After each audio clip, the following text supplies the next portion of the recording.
This is Western Civ 1 at Flagler College. I'm Dr. Young, your instructor. Today we're going to be looking at some primary sources from the ancient Near Eastern world in an effort to, delve deeper into these civilizations. And one thing that we should note here is that a big part of your examinations, both your midterm and your final for this class, are going to be dealing with texts. This is the place where historians begin to apply their critical analysis skills. I have, up to this point in the earlier lectures, given you a lot of context, talked about how these ancient civilizations operated, what their basic assumptions were. We've talked about the conditions that these people lived under, and now we get the chance to look at some of the things they produced and to ask ourselves questions about why they thought this way. And a large part, will go a long way toward answering those questions by thinking about the context, the setting that these people lived in, and that's the exact process that you need to be able to replicate on exams and in the papers that you write for this class. So this is an important discussion today, one that you want to pay some attention to and begin to practice yourself in the discussion boards. Okay, so I'm going to start by looking at an ancient Egyptian text called the Hymn to the Nile. This is not a text that was assigned for the class, but it's a good foray into ancient Egyptian thinking and the ancient Egyptian civilization. We've talked about how important the Nile was for ancient Egypt, and this is a text that comes from the Old Kingdom period, so we're talking 22nd, 23rd century BCE, and we get a sense of their reaction to the Nile, the way they thought about the Nile. And of course, those opinions altered and evolved over time, but it's pretty obvious from this text that they admired the Nile, that they considered it their lifeblood, that they indeed worshipped it as a god. And so one of the things that we get from this paragraph of the text here is that the Egyptians believed, they understood that they were entirely dependent on the Nile, and moreover that the Nile was benevolent, that the Nile loved them. This sentence says, all that depends on him. Now, him is the Nile here. In the Old Kingdom, the Nile was personified as a male figure. Later, it would be a female figure. But all that depends on him is a precious incense. Really, they're describing themselves here, right? That they are dependent on the Nile, and they are precious to the Nile. The Nile spreads himself over Egypt, filling the granaries, renewing the marts, watching over the goods of the unhappy. That all of their food, their livelihood is dependent on the Nile, and specifically on the Nile flood, which of course provided the moisture for the growing of the crops. All is changed by the inundation, the flood, in other words. It is a healing balm for all mankind. Now, if we consider, the attitude of the Egyptians to the Nile, we ought to compare that to the attitude that the Mesopotamians had toward the rivers that ran through Mesopotamia, the Tigris and the Euphrates. And I don't think that the Mesopotamians would have described the floods of the Euphrates as a healing balm. They were destructive, after all, but the Nile flood was incredibly productive and healing, in fact, and so they describe it as such, right? This last sentence of this paragraph ought to give us some pause. It is believed that with your hand of gold you make bricks of silver. Now we might ask, given that gold, by our understanding at least, is more valuable than silver, why, if the Nile has a hand of gold, it does not also give them gold, if it cares so much about them? And that's a little puzzle, and if we were in a classroom, I would ask you to think about why this is the case. And students often respond by saying, well, the Nile wants them to be humble, it doesn't give them everything or something. But I don't think that squares with the evidence we have about ancient Egyptians and the way that they related to the Nile. They felt that they were blessed and loved by the Nile, And so the Nile would not have been stingy or selfish with them. The answer comes from understanding the economic context. Ancient Egypt had native gold deposits. It did not have native silver deposits. Now, given that value of things like precious metals is based on availability and scarcity, we would have to conclude that silver was in fact more valuable in ancient Egypt than gold was. Well, that changes our interpretation of this. Okay, the Nile has a hand of gold, something valuable, and it gives them bricks of silver, which is even more valuable. Okay, so that sort of turns probably our initial response to this completely on its head and helps us to understand this. Now, to get that, we have to know that ancient context. Here again, this is a prayer or a hymn. The chief expression that I want you to pay attention to here is this one at the end of the paragraph. The Nile has made its retreats in, and this is a bad translation. That should say Lower Egypt. I just took this directly off of the internet. Lower Egypt, its name is not known beyond the Tuwa. The Tuwa was a reference to the Nile Valley where the people who were ruled by the pharaoh lived. The sentiment here is that these people, the ancient Egyptians ruled by the pharaoh, have the Nile and that nobody else does, right? The Egyptians felt that because they had the Nile, they were superior to all other peoples, that others sort of paled in comparison and were not as blessed or favored by the gods as they were. That is something we have to understand about the Egyptians, that they felt they were superior. They had a superiority complex that ran deeper and longer than the same sort of thing that might have existed among any other civilization in the history of the world. And this text quite clearly indicates that. Now, we've gone through a few paragraphs here, and this is a little awkward. I mean, it would be better if we could have a discussion about this, where we could be interacting, but hopefully you can see the process at work here, right? As we look at these texts, we come across things that may be puzzling. Why would the Nile, if it has a hand of gold, only give them bricks of silver? Or what does this mean about the Nile has made its retreats in southern Egypt, its name is not known beyond the two? I mean, what does all that mean, right? Well, from the context that we have been given, from the textbook and from the lectures, we need to draw conclusions about this and come to opinions about what these things mean. And this is exactly the process that you need to go through in the exams and the papers. This is something I would love to discuss further with you on the discussion boards. So please, if you have questions about this, bring it up, talk about it. Let's have some interaction about it. Another very important source for ancient Egypt comes in the form of grave goods. The tombs in ancient Egypt are a rich repository of evidence that we have about the attitudes and opinions and ideas and social systems and other things that the Egyptians had in the ancient world. And there's some very rich tombs. Most of these artifacts come from the tomb of King Tutankhamun.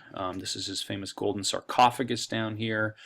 These other things come. That's the only partially intact tomb of a pharaoh that made it all the way to the modern world. All the others were looted early on, it seems, but this one managed to be preserved partially, and is probably the most famous archaeological find of all time. There's not a person alive, I think, who probably doesn't know about King Tut. Interestingly, King Tut, King Tutankhamun, was not a terribly important pharaoh. Became pharaoh when he was 9 years old and died at 17 of blunt force trauma. He was probably killed off by some of his advisors or somebody else in the court. So he wasn't even terribly powerful. But the amount of riches he was buried with is just staggering. I mean, a gold coffin and all of these other things that were placed in his tomb really reveals how much the Egyptians revered their pharaohs. They thought they were gods incarnate, and also gives us a sense of the kind of resources that the Egyptian civilization could muster. Well, the big question here is, why do the Egyptians have all these things placed in tombs? I mean, the sarcophagus is one thing, but why would they put a chair there, or the model of a boat, or, you know, these little figurines called shapti are all over Egyptian tombs, not just pharaonic tombs, but just about every tomb has some of these in it. What are all of these for? Why would they do this? Well, the answer comes from knowing that the Egyptians thought that their afterlife was just a continuation of this life. This is why they buried people with things like food, because, you know, you got to eat in the afterlife, right? The Egyptians believed also that the body and the life force, what they called the ba and the ka, were separated at death, but that the point of the afterlife was to bring those things back together and live in bliss, though the life they were going to live looked very much like this life. They still had the Nile River, which is why they needed a boat. You got to sail on the Nile. You know, you got to have a nice place to sit. These shapti were servants, and it was thought that, you know, they could bring these little figurines to life and they would do work for you. And so anyone of note who had servants in this life would need lots of servants that they would be buried with in the form of these little figurines. We also have this very rich text from the New Kingdom period of Egypt called the Book of the Dead, which was written on papyrus in these elaborately illustrated hieroglyphics. And the Book of the Dead, it seems, was a set of instructions for how to navigate the afterlife.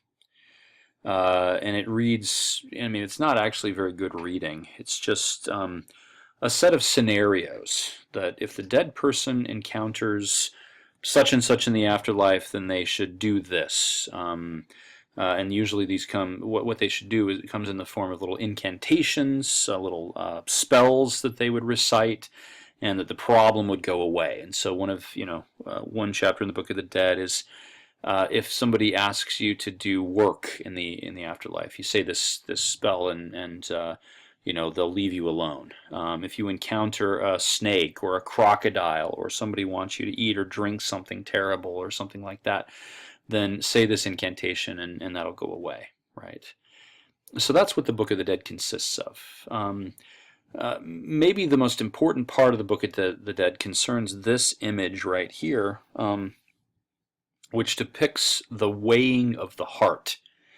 I mentioned that the Egyptians felt that their body was separated from the life force, the ba from the ka, and that they had to navigate all these obstacles, and then they were brought to this point where their heart, which was thought to contain all of their deeds that they had done in their mortal life, their heart was weighed against a feather. So here you have a balance. You have their heart placed in a jar, a canopic jar it's called, on this side, a feather on this side, so that if the heart was weighed down by misdeeds, then it would weigh more than the feather, and the person would be consigned to a kind of soulless experience in the afterlife, because their heart would then be fed to this creature over here, the god called Amit. Amit has the head of a crocodile, the forequarters of a lion, and the hindquarters of a hippopotamus. Why those three animals, you might ask? And how would that work? Well, they didn't necessarily worry about the anatomy. Those three animals were the most fearsome animals the Egyptians knew. These were the ones who attacked people along the Nile, and so this god was a composite of those three animals. There are lots of other gods looking on. This is the god Anubis, who is the guide for the afterlife, the jackal-headed god. This is the god Thoth, who has the beak of an ibis here, which is indicative of a pen. Thoth is the recorder god, also the messenger god, the Egyptian equivalent of the god Hermes or Mercury from the Greek or Roman pantheon. Up here you have the god Ra, who is the god of the sun with the head of a falcon and the sun disk over its head. Here is the god Osiris. You can always tell by the big white hat. And then there are these other gods, all witnessing this person being subjected to this judgment, right? If they did pass and their heart did not weigh more than the feather, then their spirit or their life force in their body would be reunited. They would become what is called an Ankh. The symbol of an Ankh is carried by Anubis here. It's kind of a cross with a circle on the top. and they would be able to enjoy all of the good things in the afterlife. Now, there's an incantation that accompanies the weighing of the heart. It's spell number 125, and this is revealing of a lot of social attitudes. Okay, the person. This is basically just a long list of statements of what a person has not done, that they are innocent of all wrongdoing. And so, among other things, the person says, I have not deprived the orphan of his property. I have not done what the gods detest. A couple of interesting ones down here. I have not encroached upon fields. In other words, I haven't tried to steal property from anybody or plant crops on land that didn't belong to me. I have not laid anything upon the weights of the hand balance. I have not taken anything from the plummet of the standing scales. In other words, I have not cheated anyone in some sort of business transaction where we had to weigh things and figure out their value. And really, this is all about doing or not doing the sorts of things that would make society function smoothly, that would allow it to function within a system of laws and these other things. There's very little mention of doing things because God says that a God says they should do them or not do them. The ethics or morality in ancient Egypt and most other ancient civilizations were not tied necessarily to the will of the gods. Rather, it was all about maintaining harmony. People worshipped the gods and made offerings to them and did other things to keep a harmony with nature, since the gods were in control of nature. But the gods were not so worried about human behavior necessarily. That was about society functioning smoothly. We can contrast this with Hebrew conceptions, which we'll look at a few later, where Yahweh, the Hebrew God, says specifically, do this or don't do this because I say you shouldn't do that. And that's a kind of development in ethics that comes with the Hebrews as part of their monotheistic system. Now let's move away from Egypt and look at this very interesting text. Oh, before we do that, actually, let's look. I didn't put this on the slide, but this is one of the assigned texts. It's called The Shipwrecked Sailor. This tends to throw modern students for a loop a little bit, and I'm not going to take time to read it necessarily, but you should read this through. It's not very long. You can see it's only a few paragraphs. But this is a story of a man, an Egyptian man, who's traveling on the sea, moving from one place to another, and there's this storm, and his boat is wrecked, and he manages to hold on to a piece of wood or something and ends up on this island.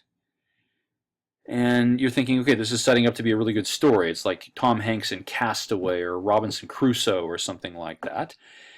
But it turns out very differently than a modern story would. As he makes it onto the island, there's this gigantic serpent who comes to him, and you're thinking, oh no, I know what's going to happen. The serpent's going to eat him. I saw Anaconda or whatever it was, right?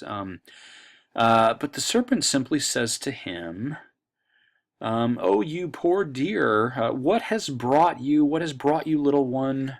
I actually know what has brought you, and I'm going to take care of you. And so the snake takes the traveler in his mouth, carries him to the resting place, lays him down without any hurt, it says. And and then it says, the snake says, fear not, little one, and make not your face sad. If you have come to me, it is God who has let you live. And so I'm going to take care of you, and eventually there's a ship that's going to come and take you home, right?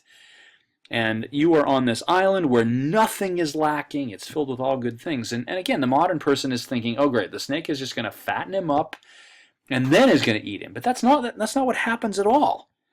The person lives this luxurious existence, eats all this good stuff, and then in 2 months the boat comes and takes him home, right? And the snake says, it was wonderful to have you here. Here's some parting gifts. Take them home to your family and have a wonderful life. And the modern person says, well, what's the fun in that? There's no tension in this story. But that's exactly the point. We have to realize that the Egyptians thought very strongly that nature was benevolent. That even if some misfortune befell them, that everything would turn out okay, that nature would take care of them. The Nile provided everything they needed. They had an abundance of food, and, even in the midst of misfortune, they can count on nature to provide for them. This, again, is this part of the superiority complex that the Egyptians had vis-a-vis all other peoples, right? They probably looked, if they were acquainted at all with Mesopotamians through trade or something, they would have looked at the hardships that the Mesopotamians suffered as indicative of the favor of the gods showered upon the Egyptians and withheld from other peoples. All right. This is a wonderful text. I love teaching this one. This is an advice letter written, more than 4,000 years ago by a father to his son, who it seems was going out into the world to make his way. And one of the things that's interesting about this text, or one of the reasons that I like to use it in a Western Civ class, is that students often look at this and say, oh, I know what's going to go on here. This is familiar. My parents gave me advice all the time. They still give me advice. And so, when the father talks to his son about what kind of job he should try to get and how he should have relations with love interests and things like this, I've heard this all before, right? The problem with adopting that sort of attitude is it completely prevents you from understanding the text on its own terms. Because this was written in a time and place that was vastly different from the modern day, where things are totally different. And if you approach it with modern assumptions, you're not going to be able to understand it properly. You might think you understand it when you actually misunderstand it. So let's take a look at a few things from this text, okay? So the father starts out by telling his son, do not stand around in the assembly. Do not loiter where there is a dispute, for in the dispute they will have you as an observer.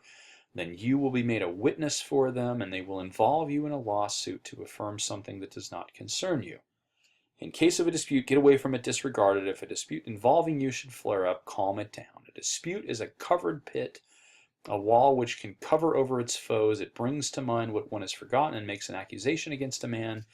Do not return evil to your adversary. Requite with kindness the one who does evil to you. Maintain justice for your enemy. Be friendly to your enemy. And so the question is, why is the father so concerned about his son getting involved in a dispute and getting involved in some kind of legal proceeding? Now again, the key is understanding context. The legal atmosphere of ancient Mesopotamia was skewed in the direction of elites, people who were rich, people who were powerful. And so the first question that ought to occur to us here is, what kind of social status does this family have? And we might be tempted to think, given that they are terribly worried about getting involved in a legal situation, that they're lower class. Well, I don't think we can assume that, first of all, because this is a written document. These are educated people, educated at least enough to read. So they're not the lowest of the low. The father also talks about having slaves, and so this is a household that is at least wealthy enough to have a few slaves. However, they are not elites, and some other things indicate that quite clearly. And I think that this text about being in a dispute and being afraid of legal situations is also indicative that the family is somewhere in the middle. They are not elites, and so then the question is, all right, why is the father so worried about disputes? Well, the answer is, or at least a partial answer is, that if this son gets involved in some kind of dispute that involves somebody really powerful, if he ends up, even if he's just a witness in this, if he ends up testifying in a court against somebody who's really powerful, that could rebound back on him in a really disastrous way. He could make a powerful enemy, right? And so the father tells him, do not return evil to your adversary. Don't be nice to people even if they're not nice to you, because you don't want to make enemies of powerful people. They can make your life really, really difficult, right? That's how his father wants him to navigate this world. At the same time, the father says, be generous, give food to eat, beer to drink, grant what is requested, provide for and treat with honor. And he says, because the gods look favorably upon this, but you also have to understand or assume here that he's talking about the social utility of being generous. Just as he might make a powerful enemy if he's just loitering and sees something untoward happening, if he gives generously even to someone who is of higher status or wealth than him, he could potentially make a powerful friend who might act as a kind of sponsor for him if he gets into a scrape, right? And so this is all about navigating the complex and sometimes treacherous social situations of this world that they live in. Now, the father's a bit more direct with his son when he says, "My son, if it be the wish of a ruler," that is, one of the elites, "that you belong to him." In other words, if you want to go work for somebody who's elite, that's great, right? That's what you should be striving for. If you are entrusted with his closely guarded seal, open his treasure house and enter it, but for no one but you may do it.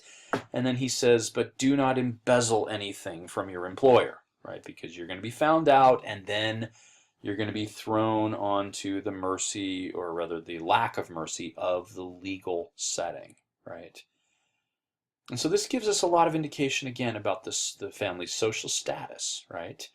They seem to be learned clerics of some kind, people who, so, if we have to ask, okay, what profession is he telling his son to get involved in? Something like an accountant or a treasurer, it seems, right? For an elite. But be careful not to embezzle from the employer. So this may be a family of learned people who go to work for the rich and powerful, right? The accountants for the rich and famous in ancient Mesopotamia. There's some information here about religious attitudes, and really this boils down to make lots of offerings and sacrifices to the gods because they're scary, right? Do as much as you can to defray the anger of the gods, and that's pretty common in a lot of the texts from the ancient world that we read. This last part has to do with love interests, with marriage and sex and things like that. And the father starts out by telling him, do not honor a slave girl in your house. She should not rule your bedroom like a wife. Do not give yourself over to slave girls. And if I haven't been clear enough at this point, son, let me say it again. Let this be said among your people. The household which a slave girl rules, she disrupts. The question is, what is he actually telling his son not to do here? And first of all, we have to acknowledge that this family is wealthy enough to have slaves, right? Well, there were lots of slaves in ancient Mesopotamia because these city-states were constantly involved in warfare, and slaves came from war captives. Is the father telling his son not to have sexual relations with a slave? The answer, I think, is no. That's not what he's telling him.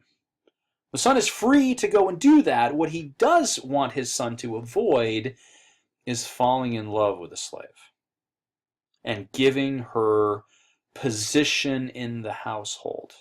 Why? Well, it's one of the things you should ask yourself. Why would this family not want one slave to be favored over another? Well, there are probably lots of answers for this, right? First of all, if one slave is shown favoritism, then the other slaves might get jealous of this, and the whole household would be disrupted by that. That's one possibility. Another is the son might be married, and having a slave girl who he favors above his wife would be disruptive of the household. And another possibility, and these are not mutually exclusive, all three of these may be going on at the same time. If an elite person who is potentially a friend, an ally, comes over and happens to see this slave girl lounging around, that might give a bad impression socially and hurt their social standing, right? He goes on to tell him very forcefully, do not marry a prostitute whose husbands are legion. And you're thinking, well, that's pretty obvious in terms of advice, right? But then he clarifies what he means. He says an Ishtar woman who is dedicated to a god. Now, to understand this, you have to know who Ishtar was. Ishtar was the ancient Mesopotamian goddess of fertility. And fertility goddesses often had as their kind of workers within the cult women who showered sexual favors, because fertility and sex are very closely associated, sexual favors upon potential patrons of the temple. Now, the father is telling his son to avoid getting involved with the Ishtar priestesses, even if he, is seeking their sexual favors or whatever. That's not a good thing because, as he says, when you have a dispute, she will be a mocker. Back to the legal fears, right? If you get involved in a dispute, this woman, even if she's associated with this powerful temple, is not going to help you. There is no reverence or submissiveness in her. That indicates, the kinds of attitudes that men in ancient Mesopotamia had about women. They should be reverent and submissive. Okay. And even if she is powerful in the household, it seems the son may already be involved with these kinds of women. Get rid of her, for she pricks up her ears for the footsteps of another, meaning that if somebody who has a better offer comes along, she's going to ditch this guy and go, with the guy who's going to pay more money. The Ishtar priestess is interested in serving Ishtar, in making money for the temple. She is not interested in you, says the father to the son. Right? Now, again, pay attention to the process here. We're encountering a text that might look familiar, but actually is very foreign. Operates under very different rules than we are accustomed to, and we have to draw upon context to begin to make sense of these things. This is exactly the process we need to follow all through this course. And please, let's discuss this on the discussion boards. A couple of other texts. One, the Enuma Elish, an ancient Mesopotamian or specifically Babylonian creation myth, gives us an indication about the attitudes they had toward their gods. Unlike the Egyptian gods, who were benevolent, who provided everything, Tiamat, the ancient Mesopotamian goddess of water and chaos, and those two things go very well together. Let's remember the rivers were destructive. They flooded all the time. They wiped out homes and farms and other things. As she's described here, has a hatred for us. With all her force, she rageth, full of wrath. And, these gods are bellicose, warlike. In the story of the Enuma Elish, the Babylonian city god Marduk takes on Tiamat in battle, slays her, defeats her, and uses her body to create the earth, which he then populates with the human beings he has created. But Tiamat, the wrath of Tiamat, comes back repeatedly in the form of floods, right? That, I think, is a good indication about the attitudes that they had toward their gods in ancient Mesopotamia. Now, on to the other assigned sources. One of the most famous and important sources from the ancient world is the Code of Hammurabi. Hammurabi was a real historical figure, unlike some of the mythological figures we might encounter in ancient Mesopotamia, like Gilgamesh. Hammurabi managed to conquer most of the Fertile Crescent in the 18th century BCE, and he set up, in an attempt to unify his kingdom that he had conquered, he set up this law system. The political system was centered in the city of Babylon, which became the most important city in the Near East from that time, and it would remain that way for more than a millennium. So Babylon was one of the most important cities in all of the ancient world. His law code is what he's most famous for. It was written on these pillars. You can see an example of one of these here. This is the god Shamash, the god of justice, giving a scroll here to Hammurabi, who's pictured here. And the contents of that scroll, which are the law code written here in cuneiform on the base of this, these were put up in cities all over Hammurabi's empire. Should be said that his empire lasted only about a century before it, was fragmented. So Mesopotamia resisted large empires all through the ancient world. Well, what's in this law code? First of all, as the earlier source indicated, punishment was by social status. People who were of unequal social statuses, if they were involved in a legal proceeding, the favoritism would go to the person of higher status, the wealthier elite person. For cases between people of equal standing, what's called the lex talionis, the law of the claw, or an eye for an eye, a tooth for a tooth, was in place. That is, the punishment would be equal to the crime in some way, right? If somebody got in a fight with somebody else and put out his eye, well, then his eye is going to be put out as retribution for the crime committed. This was administered by judges who may also have been religious authorities, priests, and a lot was done to protect their interests in this law code. Again, we have what's called public morality, what we saw in the some of the Egyptian sources, where it's all about maintaining social order and social status. A lot of stuff about marriage and family, about women, about slaves. So let's take a look at some of the examples of the Code of Hammurabi here. If anyone bring an accusation of any crime before the elders, that is the judges, and does not prove what he is charged, he shall, if it be a capital offense charge, be put to death. And so the question we have to ask repeatedly about these laws, and this is not a law code in the strictest sense of laying out legal principles that all of the individual cases would rely on. Rather, this consists entirely of hypotheticals. If this is the legal situation, then this is what should be done. So the question we always have to ask is, what is being protected by the law here? And the answer, quite obviously, with this one is elite property, right? Or rather, the interest of the court.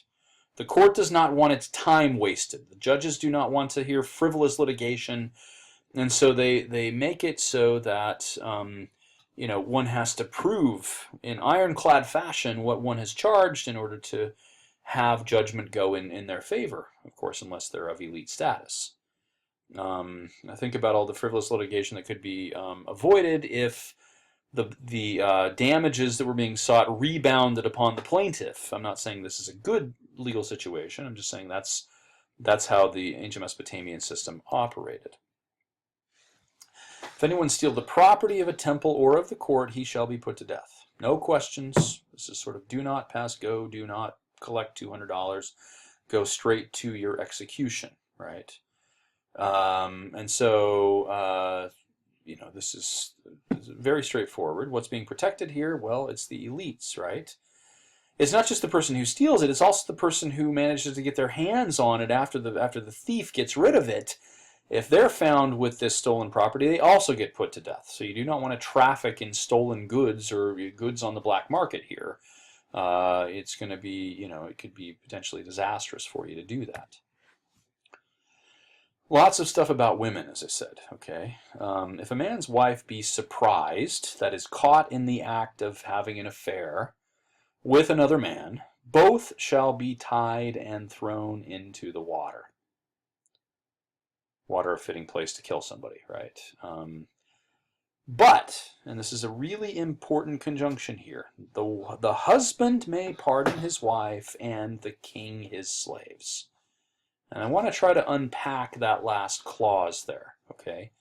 The first thing we might notice is that we have a good analogy going here, right? Husband is to wife as king is to slaves. The wives were considered property of the husband, all right? But that's only the start of this. The other thing to note is that the king, if his slave was one of the ones involved in this adulterous liaison, could pardon that slave. If that's a woman, a man, whatever, the king could pardon. Why would the king want to pardon a slave who's been in an adulterous affair? Well, because that slave might be a really good worker or might be valuable property, right? The more puzzling one is why the husband would pardon an adulterous wife. And here, if we were in class, I would ask you to puzzle on that. There are lots of potential answers for this, right? First of all, we have to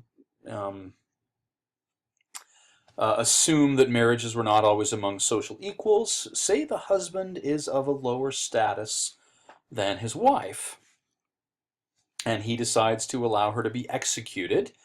Why would that be disastrous for the husband? Well, the father of the wife might come back and make his life difficult or something, right? So that's one reason why a husband would want to pardon an adulterous wife. She might be a really efficient keeper of the household, and they might have a kind of open marriage or something. That might be another reason. He might actually love her. That might be another reason. Or she might even be able to convince him to pardon her. This is one of the things that uh, feminist theory and sort of feminist strategies have influenced greatly uh, the historical enterprise in the last few decades. And one of the things that feminist scholars try to do, and I work a lot in my own research on the place of women in pre-modern societies and things like this. One of the things that feminist scholars try to do is find the agency of women in the midst of these, historical situations where we assume women are oppressed. And I think that that's a good assumption to make. However, one of the things that we can find in this clause potentially is feminine agency. Okay, a woman might be very convincing in ways that are indirect. She might be able to convince her husband to pardon her because she's got something on him, right? She knows something about him, or she, has more power than might be assumed here.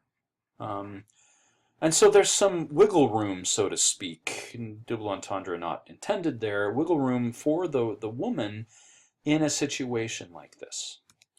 There are some overt legal protections for women as well.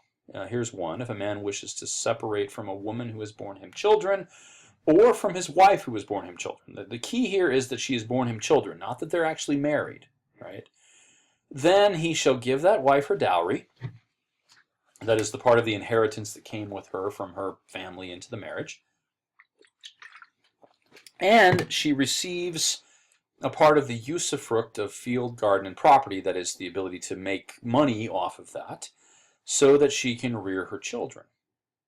So she's given child support, in other words. When she has brought up her children, a portion of all that is given to the children, equal as that of one son, shall be given to her. So she receives a part of the inheritance, even if the man has moved on to some other woman. She may then marry the man of her heart. She cannot get married and still retain the child support while she is receiving that, because then she would be dependent on her new husband. This sets up the bizarre situation where an ex-husband might be trying to set his wife up with somebody because he doesn't want it to pay child support. He wants somebody else to assume responsibility for that woman, right? So women did have recourse to law under the Code of Hammurabi, both indirectly in the case of the wife convincing her husband to pardon her from an adulterous affair, or directly in this case of this child support that they were guaranteed if they had borne children to a man who wanted to separate from her, right? Now, fast forward 1,000 years from Hammurabi, and let's look at the Assyrians, okay?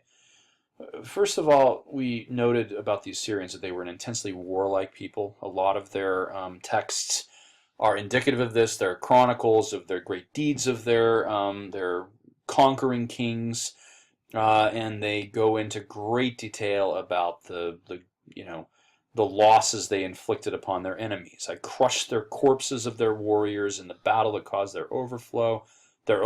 Sorry.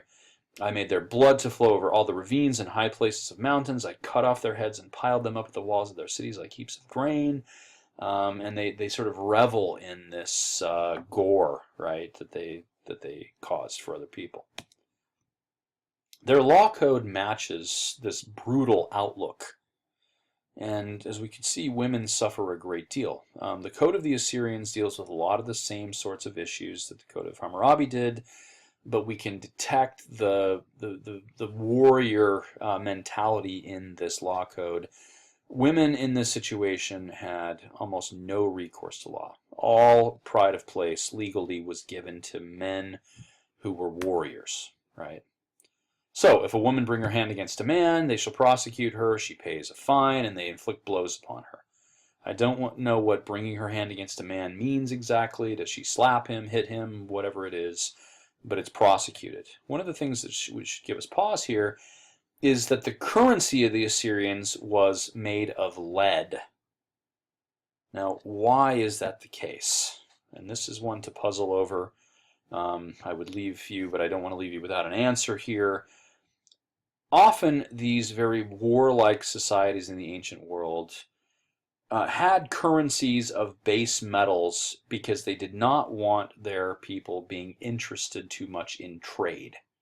They wanted them to be warriors. And so these currencies would only function inside of their empire or their city-state or whatever it was. Sparta had a similar situation.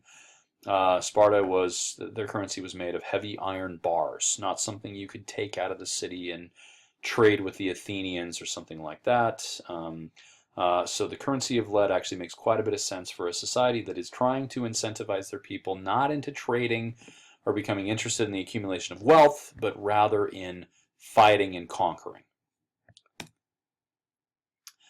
If a woman in a quarrel injure the testicle of a man, they will cut off one of her fingers. We should note that there were 3 kinds of punishment in these ancient law codes.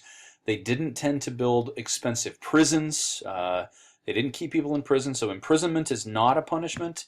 But fines and mutilation of some kind, inflicting physical pain, often to the extent of making it impossible for the person to continue to commit the crime that they had committed, or death. Those are really the only options. So they're going to cut off the finger of this woman who injured the testicle of this man. If a physician bind it up in the other testicle, which is decided to be infected thereby or take harm, or if they get in another fight and she injures the other testicle, then they're going to put out both of her eyes, right? Now the question is, okay, why are the punishments so severe for injuring a man's genitals? Well, again, we have to look at the Assyrian situation. What did Assyrian warriors have to be able to do? And if we think back to the way the Assyrians functioned, they, forcibly assimilated people by committing mass rape and impregnating the people they conquered. A warrior, as horrible as it sounds to even say, had to be able to rape, right? And so, that is protected very closely by the legal system that they had. On the other hand, paternity and inheritance and things like that are protected, and adultery is strictly prohibited. So if a man bring his hand against the wife of a man, wife of another man that is, treating her like a little child, I don't even want to envision what that means here, and they prove it against him, then they're kind of going to cut off one of his fingers. If he tries to kiss her, then they're going to cut off his lip with the blade of an axe, right? Brutal society, brutal law code. If a woman be dwelling in the house of her father, but has been given to her husband, whether she has been taken to the house of her husband or not, all debts, misdemeanors, and crimes of her husband shall she bear as if she too committed them. In other words, a woman does not have her own legal standing. It's entirely dependent upon the dominant male in her life. Think back to the Code of Hammurabi, the child support and all that. The Assyrians did away with that. If a man wished to divorce his wife, he may give her something. If he does not wish, he need not give her anything. Empty shall she go out. So no recourse to law for these women in this society. The wives of a man and the daughters of a man had to be veiled when they went out into the street. This is to indicate that they are property. They were taken. They are protected.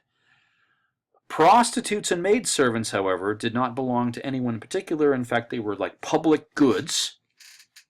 And so if they veiled themselves, they were putting on a facade that was untrue, and therefore there were really serious consequences for this, for masquerading as women who were protected, right?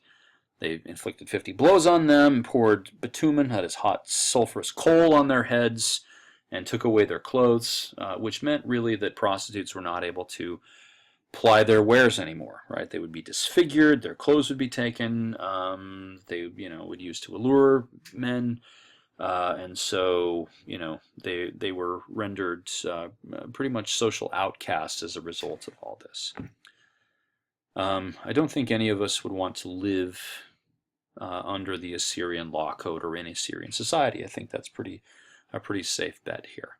All right. Just a few other brief references to ancient sources. I talked about the evolving ethics with the Hebrews.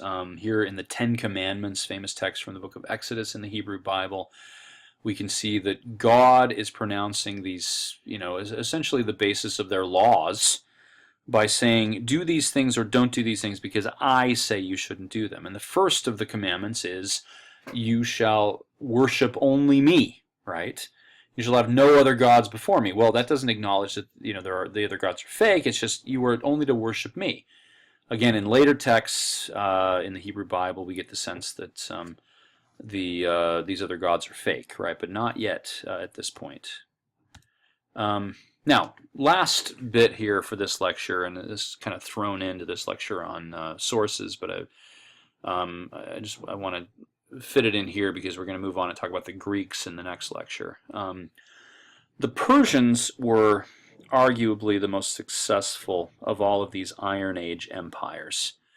This map is indicative of that, but it's kind of washed out. So let's look at this other map here. You can see how large the Persian Empire was. It was gigantic, stretching all the way from the Indus River over here in what is now Pakistan, up to the Oxus River up here, to the Aral Sea, to the Caspian Sea, through up to the Caucasus Mountains here in Central Asia, and then all the way over here into the Greek-speaking lands, and down here into Egypt, right? Gigantic empire. There are three things that I want you to know about the Persian Empire. First of all, this is the largest empire the world had ever seen up to this point, right? And so we might ask, how did they govern it effectively? Well, they did it by splitting up the empire into manageable units. Provinces. They were actually called satrapies, governed by satraps, who were provincial governors. These satraps were drawn normally from the local population and had a great deal of local autonomy, independence. In other words, the Persian Empire was more of a confederation of peoples and provinces than it was a fully unified, centrally governed empire. The emperor here in the key cities in the central part of the empire, Susa, Persepolis, Ecbatana, was definitely powerful, but he did not rule over his entire territory with an iron fist, so to speak, right? And so this is there was a great deal of local autonomy to this empire, and even local variation in the kinds of rule, the kinds of social and political systems that people had. That's an important change from these earlier empires like the Assyrians and the Babylonians, who insisted upon uniformity. And that's related to the second point, and that is that the Persians were very tolerant of diversity. They allowed people to worship their own gods. A good case of this is that the Hebrews, who had been conquered by the Babylonians, were allowed not only to return to their homeland here in the Levant, but also to rebuild their ritual center, the temple there, and to start up the worship of Yahweh without any interference from the empire. And so, a lot of tolerance for diversity. A third key to the success of the Persian Empire was their system of infrastructure, especially their roads. You can see here this red line that shows what's called the Royal Road, the chief road system in Persia that ran from the capital of Persepolis over here in the west to Sardis, in the east, to Sardis in the west, which was their provincial capital in Asia Minor. That's like 2,500 miles. Okay, this is like crossing the continental United States almost, and they could move troops and goods and especially messages very efficiently along the Royal Road. They had a system of messengers, kind of like the Pony Express in the American West, where a message would be taken by, and there were fresh riders and fresh horses all along the way. They could get a message from Persepolis to Sardis, 2,500 miles again, in about 2 weeks, which is really quite staggering, considering the transportation difficulties in the pre-modern world. This road system allowed them to move things very efficiently and kept the place unified. It also allowed them to move troops from one part of the empire to another to quell any kind of uprising very, very quickly, right? Now, the Persians are going to be important in numerous respects for the other parts of Western civilization we're going to be looking at. First of all, they interact a great deal with the Greeks, and so we'll bring up the Persians again when we talk about the Greeks. And also, their system of governing was adopted first by Alexander the Great and then by the Romans their focus on infrastructure and roads, their tolerance, their lack of sort of centrality to their government, all of those things would be used by the Romans very effectively later on. So the Persians are an important antecedent to the Romans. All right, that concludes this lecture. We'll move on next time to talk about the Greeks.